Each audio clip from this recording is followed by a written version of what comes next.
नमस्कार, मैं हूं आपके साथ अंशिका पाठक। बुलेटिन की शुरुआत करेंगे। सुबह के 9 बज चुके हैं और हम बात करेंगे सुबह की 5 बड़ी खबरों की। पहली खबर की बात करें तो यूपी के मुख्यमंत्री योगी आदित्यनाथ बलरामपुर में हैं, जहां उन्होंने शक्तिपीठ देवी पाटन मंदिर में मां पाटेश्वरी की पूजा की। जबकि दूसरी खबर की बात करें तो सीएम योगी आज 2 दिवसीय गोरखपुर दौरे पर जाएंगे, जहां विकास कार्यों का जायजा लेंगे। तो तीसरी खबर की बात कर रहे हैं तो वैक्सीनेशन में यूपी ने इतिहास रच दिया है। जबकि चौथी खबर की बात करें तो आगरा में असामाजिक तत्वों ने चौकी में घुसकर हुड़दंग मचाया है। जबकि आखिरी और पांचवी खबर की बात करें तो माफिया मुख्तार अंसारी के अवैध जमीन की पुलिस ने कुर्क की है। तो आपको बता दें कि ये 5 बड़ी और अहम खबरें हैं सुबह तक की। बलरामपुर में मुख्यमंत्री योगी आदित्यनाथ और गोरखपुर में भी रहेंगे सीएम योगी। चलिए अब सबसे पहले बात करेंगे मुख्यमंत्री योगी आदित्यनाथ के दौरे को लेकर, जहां सीएम योगी का 2 दिवसीय गोरखपुर दौरा आज है। गोरखपुर जाएंगे सीएम योगी। सुबह करीब 11 बजे गोरखपुर पहुंचेंगे सीएम योगी। गोरखपुर और बस्ती के अधिकारियों के साथ बैठक करेंगे। एनेक्सी भवन में विकास कार्यों और कानून व्यवस्था की समीक्षा भी करेंगे मुख्यमंत्री योगी आदित्यनाथ। तो बड़ी खबर, जहां मुख्यमंत्री योगी आदित्यनाथ आज गोरखपुर में रहेंगे। गोरखपुर दौरे पर है सीएम योगी और 2 दिवसीय गोरखपुर दौरे पर आज विकास कार्यों का जायजा लेंगे। मुख्यमंत्री खुद देखने की कोशिश करेंगे कि आखिर कार्य कितना हुआ है और कौन से कार्य ऐसे हैं जो बाकी हैं, जो वादे गोरखपुर के जनता से मुख्यमंत्री ने किए हैं, उनको कितना पूरा किया जा रहा है।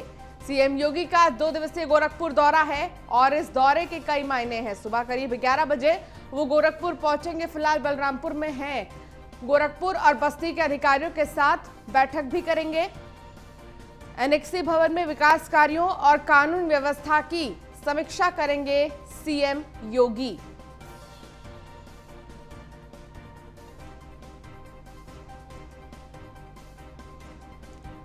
तो गोरखपुर और बस्ती के अधिकारियों के साथ बैठक करेंगे।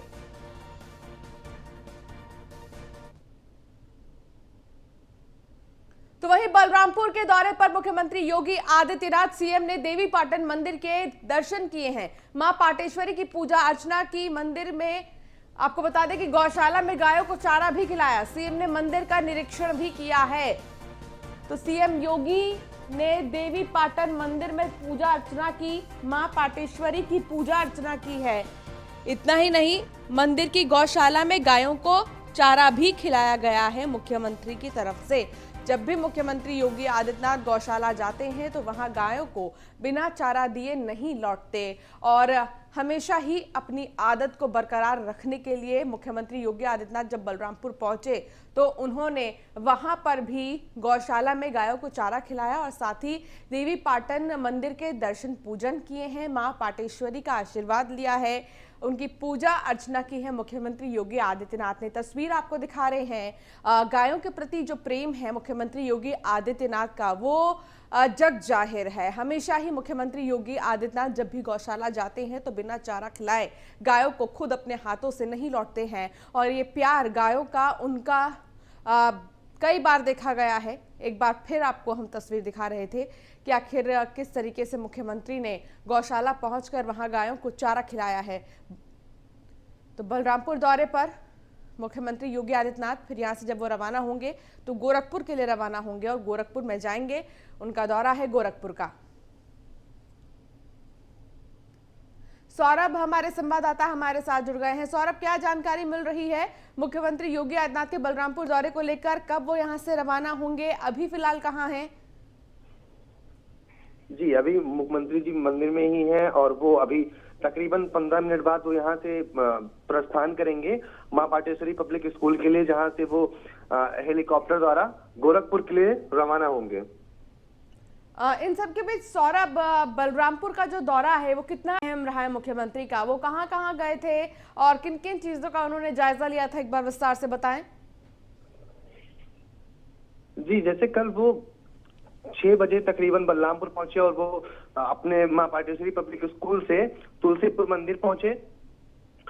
मंदिर में उन्होंने दर्शन किया, उसके बाद फिर वो अपने कच्छ में चले गए और वहां पर वो जनप्रतिनिधियों से मुलाकात की और लोगों की समस्याएं भी सुनी हैं। चलिए, बहुत शुक्रिया सौरभ इस तमाम जानकारी के लिए।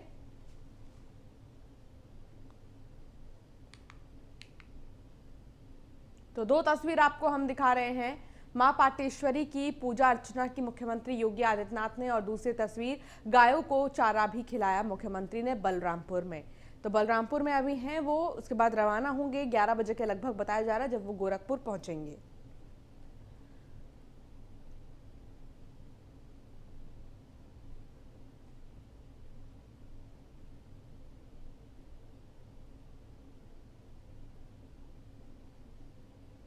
तो बीजेपी अध्यक्ष जेपी नड्डा का यूपी दौरा है। 7 और 8 अगस्त को यूपी दौरे पर रहेंगे जेपी नड्डा।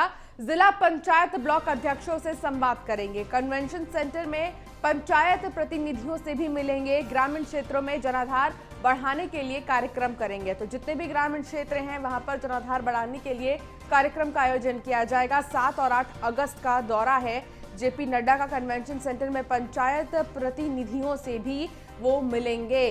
ग्रामीण क्षेत्रों में जनाधार बढ़ाना है, इसको देखते हुए ही आपको बता दें कि तमाम कार्यक्रमों का आयोजन किया जाएगा। बीजेपी के राष्ट्रीय अध्यक्ष जेपी नड्डा और वो 7 और 8 अगस्त को यूपी दौरे पर रहेंगे। 7 और 8 अगस्त को पूरी कोशिश रहेगी चुनाव के लिहाज से एक तरह से अपना परचम लहराने की। कन्वेंशन सेंटर में पंचायत प्रतिनिधियों से भी वो मिलेंगे। ग्रामीण क्षेत्रों में जनाधार बढ़ाने के लिए कार्यक्रम भी किया जाएगा। तमाम जो कार्यक्रम हैं वो किए जाएंगे।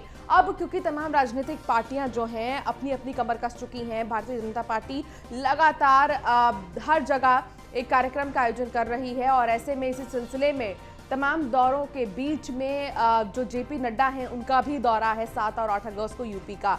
एसके वाजपेयी हमारे संवाददाता हमारे साथ जुड़ गए हैं। एसके वाजपेयी, सीधा सवाल यही है कि 7 और 8 अगस्त दोनों ही दिन बेहद ही महत्वपूर्ण है, क्योंकि भारतीय जनता पार्टी के जो राष्ट्रीय अध्यक्ष जेपी नड्डा वो उत्तर प्रदेश में रहेंगे। क्या लगता है कौन सा मास्टर प्लान तैयार करने की कोशिश है?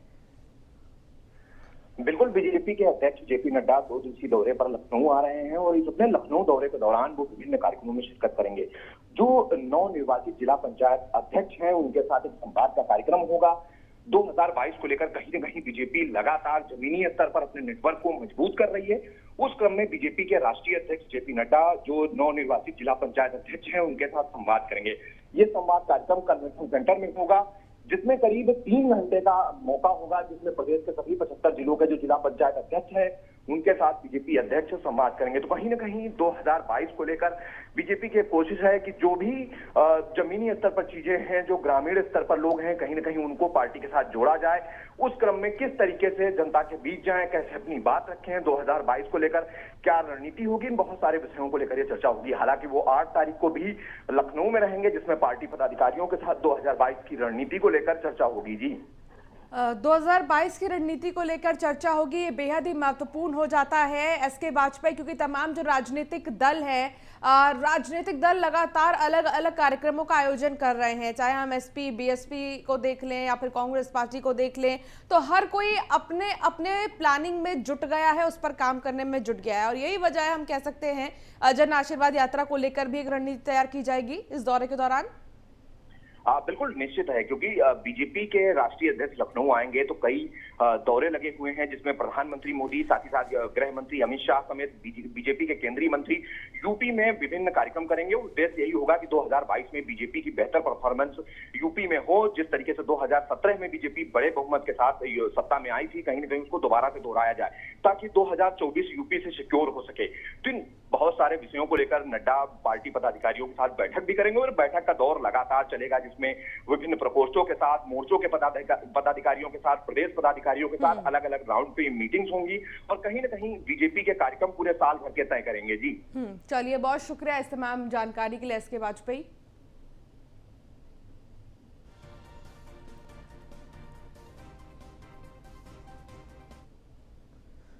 तो वहीं गाजीपुर पुलिस ने IAS 191 गैंग की करीब, आपको बता दें कि 2 करोड़ 18 लाख की संपत्ति को कुर्क कर दिया है। IAS 191 गैंग का सरगना मुख्तार है, और इस गैंग के खिलाफ गाजीपुर पुलिस लगातार कार्रवाई कर रही है। आज गाजीपुर के सदर कोतवाली क्षेत्र के सैयदाबाड़ा स्थित एक आवासीय परिसर को जिलाधिकारी MP सिंह के आदेश पर कुर्क किया गया है। CO सिटी तेजस्वी चावला और तहसीलदार मुकेश सिंह के नेतृत्व में कुर्की की कार्रवाई की गई है। बताया जा रहा है कि सैयदबाड़ा स्थित आवास की कीमत करीब 1,18,00,000 है। यह आवास मुख्तार अंसारी की पत्नी आफसा अंसारी और उसके साले सरजील अंसारी के नाम बताई जा रही है। इसके अलावा इस गैंग के लखनऊ के गोमती नगर स्थित एक आवास की कुर्की का भी आदेश जिलाधिकारी ने दिया है और उसे कुर्क करने के लिए गाजीपुर पुलिस रवाना हो चुकी है। जिलाधिकारी द्वारा 2 अगस्त को गैंगस्टर एक्ट की धारा 14 के तहत इन दोनों संपत्तियों को कुर्क करने का आदेश जारी किया गया था।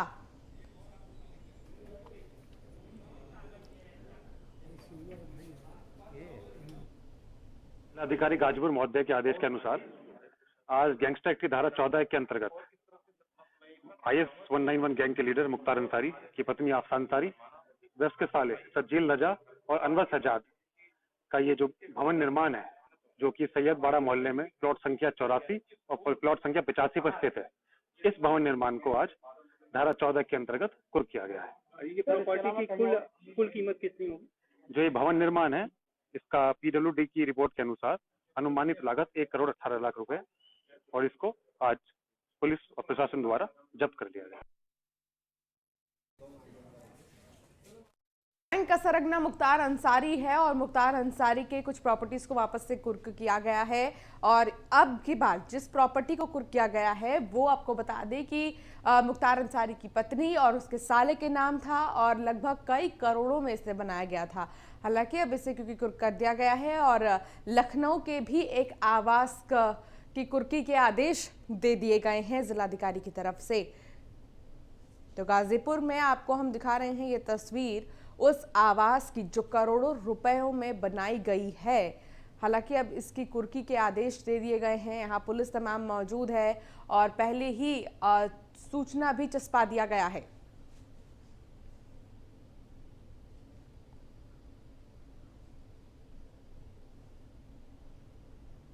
और इस बीच बड़ी खबर आपको बता दें, यूपी में मेगा वैक्सीनेशन कार्यक्रम में लखनऊ ने इतिहास रच दिया है। यूपी के मेगा वैक्सीनेशन में लखनऊ ने इतिहास रच दिया है।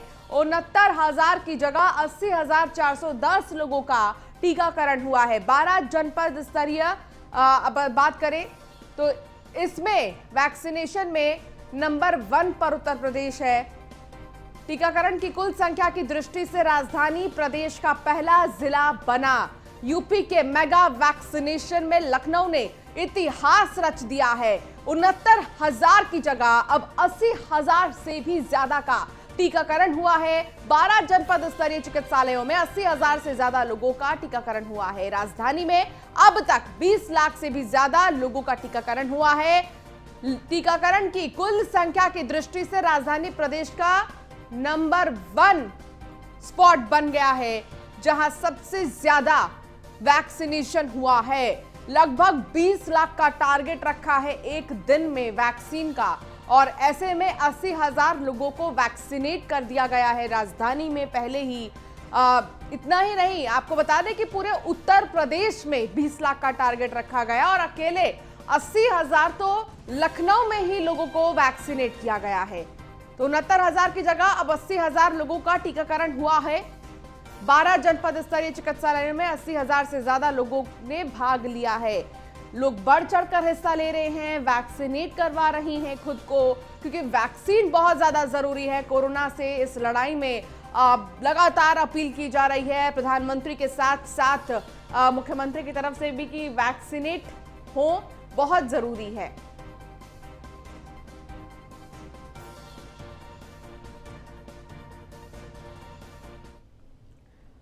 और खबर कासगंज से, जहां बसपा के प्रबुद्ध सम्मेलन पर कार्रवाई की गई है। कोविड प्रोटोकॉल का पालन नहीं करने पर यह कार्रवाई हुई है। बसपा के प्रबुद्ध सम्मेलन पर कार्रवाई हुई है। कोविड के प्रोटोकॉल का पालन न होने पर FIR दर्ज किया गया है। बसपा के जिलाध्यक्ष राजकुमार जाटव समेत 3 लोगों पर FIR दर्ज। महामारी अधिनियम समेत अन्य धाराओं में भी FIR दर्ज किया गया है। बसपा के राष्ट्रीय महासचिव की मौजूदगी में प्रबुद्ध सम्मेलन हुआ था। राष्ट्रीय महासचिव सतीश चंद्र मिश्रा हैं और उनकी मौजूदगी में ही प्रबुद्ध सम्मेलन हुआ था, लेकिन कोविड प्रोटोकॉल का ध्यान नहीं दिया गया। आयुष भारद्वाज हमारे संवाददाता हमारे साथ जुड़ गए हैं। आयुष, सबसे पहले तो अयोध्या में जब इस सम्मेलन की शुरुआत हुई थी तो वहां पर दिखाया गया था बड़े बड़े बैनर्स लेकर जिसपे लिखा था कि कोविड नियमों का पालन किया जाए, लेकिन जैसे जैसे ये कार्यक्रम आगे बढ़ा अलग अलग जिलों में लोग भूलते चले गए कोविड प्रोटोकॉल को। आखिर वजह क्या है? अभी कार्रवाई भी की गई है, क्या ताजा अपडेट है? देखिए, निश्चित तौर पर अंशिका 2 दिन पहले कासगंज में पटियाली में एसबीआर इंटर कॉलेज में ये प्रबुद्ध सम्मेलन हुआ था, जिसमें पुलिस ने आरोप लगाया है कि जो बसपा के लोग हैं उन्होंने प्रोटोकॉल का पालन नहीं किया। क्योंकि देखने वाली बात ये थी अंशिका की तमाम लोगों की भीड़, हजारों लोगों की भीड़ जुटाई गई थी। पब्लिक बिना मास्क के और बिना सोशल डिस्टेंसिंग के वहां पर बैठी हुई थी, जिसके बाद पुलिस ने इस पूरे मामले का संज्ञान लेते हुए महामारी अधिनियम सहित अन्य धाराओं में मुकदमा दर्ज किया है, जिसमें बसपा के जिलाध्यक्ष राजकुमार जाटव और जो 2 अन्य लोग हैं उनको उन्होंने आरोपी बनाया है कि उनके द्वारा भीड़ जुटाई गई। बड़ी बात यह है कि ये जो पूरा जो कार्यक्रम था वो बसपा के जो राष्ट्रीय महासचिव हैं सतीश चंद्र मिश्रा, उनकी मौजूदगी में ये कार्यक्रम हुआ था। तमाम दावे किए गए कि सोशल डिस्टेंसिंग का पालन किया जाएगा, कोविड प्रोटोकॉल का ध्यान रखा जाएगा, लेकिन इस कार्यक्रम में ना तो कोविड प्रोटोकॉल का ध्यान रखा गया, ना ही सोशल डिस्टेंसिंग का पालन किया गया। तमाम लोग बड़ी भीड़ वहां पर पहुंची और पहुंचने के बाद तमाम तरह से कोविड प्रोटोकॉल की जो धज्जियां वो यहाँ इस प्रोग्राम के दौरान उड़ाई गई थी।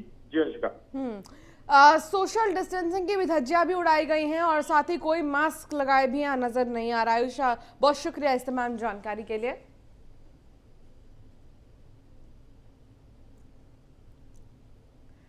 खबर आगरा से है, जहां असामाजिक तत्वों ने चौकी में मचाया हुड़दंग। चौकी प्रभारी की सीट पर पैर रखकर वीडियो बनाया गया है। 3-4 दिन पहले का बताया जा रहा है वीडियो। थाना अवधपुरी चौकी का वायरल हुआ है ये वीडियो। तो चौकी प्रभारी की सीट पर पैर रखकर वीडियो बनाया गया है। 3-4 दिन पहले का है ये वीडियो, लेकिन फिर भी तमाम सवाल खड़े होते हैं कि आखिर किसी की हिम्मत कैसी हुई जब चौकी प्रभारी है और इतने बड़े पद पे कोई है और उनकी सीट पर पैर रखकर आखिर कैसे बैठा जा सकता है? क्या कुर्सी की कोई मर्यादा नहीं है? क्या कोई इज्जत नहीं है? ये तमाम सवाल खड़े होते हैं। हालांकि इन सभी को अब गिरफ्तार कर लिया गया है। असामाजिक तत्वों ने चौकी में हुड़दंग मचाया है और हुड़दंग का ये वीडियो जो है वो अब वायरल हो रहा है।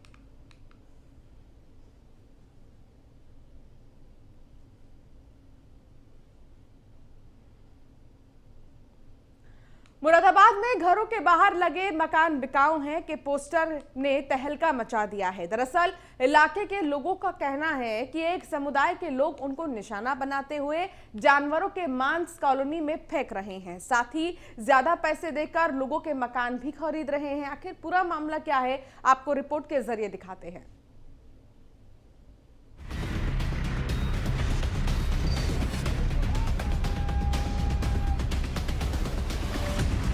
मुरादाबाद में पलायन से हड़कंप, घरों के बाहर लगे पोस्टर, ये मकान बिकाऊ है, खास समुदाय पर परेशान करने का आरोप।